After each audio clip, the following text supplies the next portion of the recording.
Brazil ទឹកទី1 round 1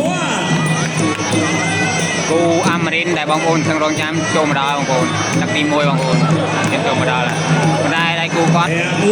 ទៀបមែនទេបងប្អូន ទាត់ជើងក្រោមពីកូខៀវ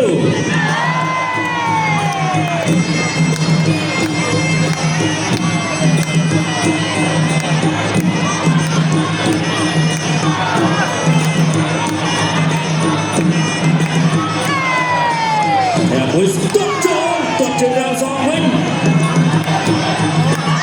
ទាត់មួយទៀតទាត់មក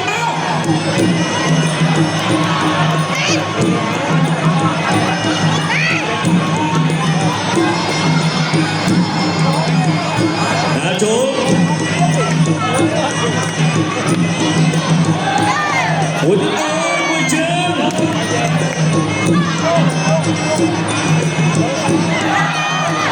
ទៅទៀតទាត់មួយជើងសងវិញបោះជង្គង់មួយបានទាត់ខាងបានរិនពេញត្រេញបងប្អូនទាត់ចាក់ជង្គង់អូចាំផ្ដាច់ទឹកទី1ឬយ៉ាងណាបែកចូលមកគាត់ត្រូវទេ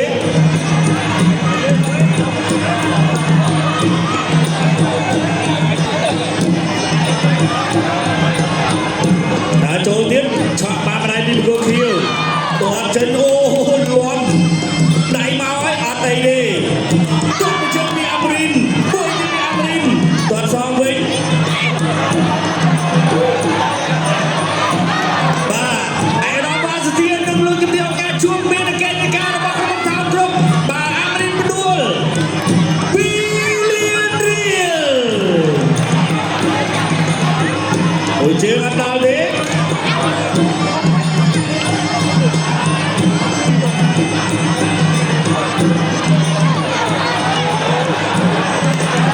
មួយជើងទៀតរបស់អាមេរិនអូយអាមេរិនប្រចាំតែងចាត់ចូលរបស់អាគាត់ជុំកងហរបស់អាមេរិន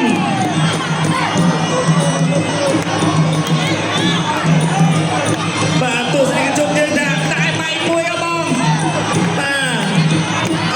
អូច្រត់3ជើងហើយ4ជើងហើយ5ជើង6ជើងមកទុតមួយជើងវិញពីមកកូខៀវទុតមួយខែបដៃនេះទុតមួយខែបដៃនេះអត់អីទេយកទៅ2លានរបស់ផ្ដួលបដៃនេះពីមកកូខៀវ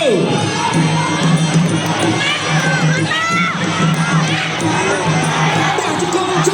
អាមេរិកទុតមួយជើងពីអាមេរិកទី1 round